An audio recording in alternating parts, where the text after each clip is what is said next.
Episode की starting वहीं से होती है जब जियाओशु सांची को समझा रहा था। सांची कहती है वो खुद को कंट्रोल नहीं कर पा रही। जियाओशु पूछता है मतलब। सांची कहती है वो उसके आसपास के लोगों को डेटिंग करता देख खुद को कंट्रोल कैसे करे। जियाओशु बोलता है तुम मेरी बात कर रही हो ना, पर क्या खुद को रोकने के लिए दूसरों को डेटिंग करने से रोकना सही है? सांची कहती है ऐसा करना क्या मुझे उकसाना नहीं हुआ? जियाओशु कहता है ठीक है, अब से तुम्हारे सामने ऐसी सारी बातें बंद। और जैसा कि तुम बता रही थी तुम्हारा ऑनलाइन बॉयफ्रेंड यही से है, अगर मुझे पता चला कि तुम अंडर एज होने के बाद भी उससे मिली तो फिर देखना। सांशी मना करती है कि वो ऐसा कभी कुछ नहीं करेगी। फिर जियाओशु उसे पढ़ाने बैठाता है।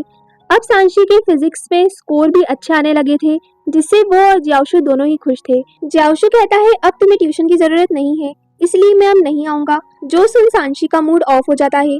जियाओशु कहता है पर अपने हर एग्जाम के स्कोर तुम्हें मुझे बताने होंगे, जिससे मैं तुम्हें गिफ्ट भेज सकूं। ये सुन सांशी के चेहरे पर फिर मुस्कुराहट आ जाती है। जियाओशु घर जाने के लिए नीचे आता है तो सांशी की मॉम उसे पहले फ्रूट्स खाने का कहती है। फिर उसके पेरेंट्स जियाओशु को यहीं उनके साथ न्यू ईयर सेलिब्रेट करने का कहते हैं। जो सुन सांशी बहुत ज्यादा खुश हो जाती है, पर जियाओशु कहता है उसे डॉर्म में सभी के साथ सेलिब्रेट करना है। फिर वो उनकी डेकोरेशन में हेल्प करने लगता है। वहीं सांशी अपने रूम में जाकर जियाओशु के लिए एक रेड पैकेट रेडी करती है न्यू ईयर गिफ्ट के लिए, जो वो चुपचाप छुपते छुपाते जियाओशु की जैकेट की पॉकेट में डाल देती है। शाम को सांशी और उसकी पूरी फैमिली साथ में न्यू ईयर सेलिब्रेट कर रहे थे। उनके पेरेंट्स उन दोनों को रेड पैकेट गिफ्ट देते हैं, जहाँ सांशी के पैकेट में उसका मोबाइल था, जो उसके पेरेंट्स ने उसकी ऑनलाइन डेटिंग की बात पता चलने पर रख लिया था। पर अब वो उसे रिटर्न करते हैं और वो ऐप डिलीट करने का कहते हैं। सांशी हाँ कहती है।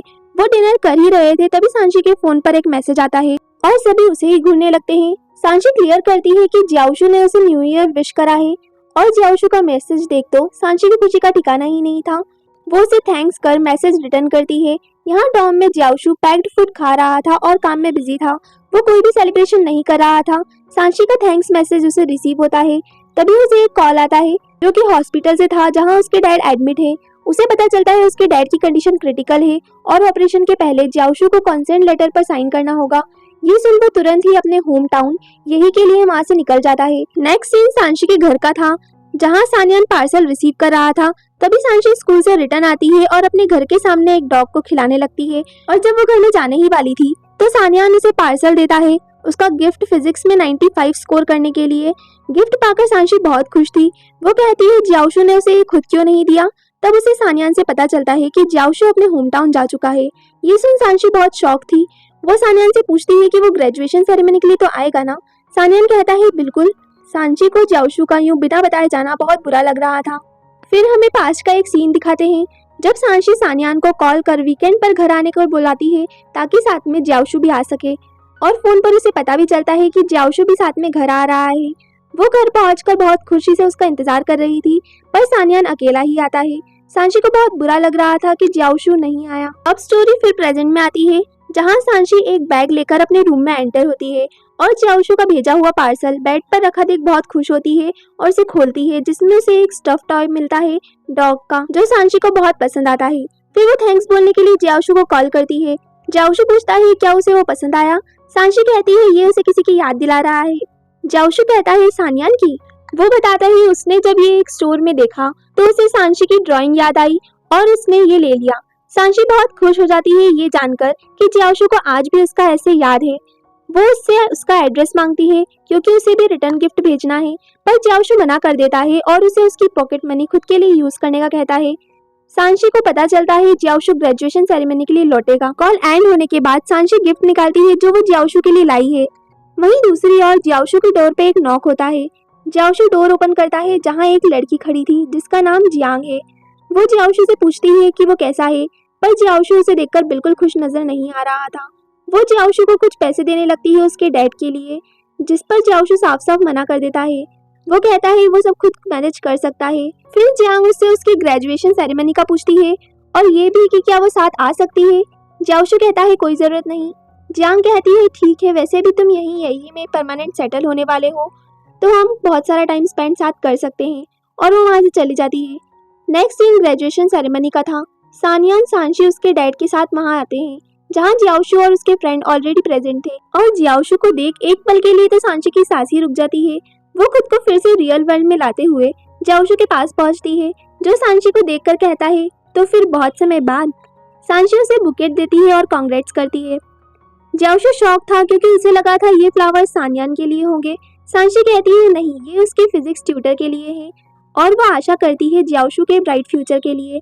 वो उसे गिफ्ट देने ही वाली थी पर तभी जियाओशु कहता है फिर तो वो भी अपने स्टूडेंट के लिए ब्राइट फ्यूचर की कामना करता है। तभी सेरेमनी स्टार्ट होने की अनाउंसमेंट होती है और वहाँ जाते समय जियाओशु के फ्रेंड उसे उनके प्रोफेसर के साथ फोटो क्लिक कराने के लिए बुला लेते हैं। फोटो क्लिक कराने में सांशी उनकी हेल्प करती है। फिर जियाओशु और उसके फ्रेंड्स को बातें करता सुन कि वो अब ना जाने कब मिल पाएंगे। सांशी जियाओशु से पूछती है क्या ग्रेजुएशन के बाद मिल पाना इतना मुश्किल हो जाता है। जियाओशु से बताता है सेम कोर्स लेने के बाद भी यूनिवर्सिटी के बाद सबके रास्ते अलग अलग हो जाते हैं और फिर मिलना भी मुश्किल हो जाता है। सांशी पूछती है फिर मेरा क्या।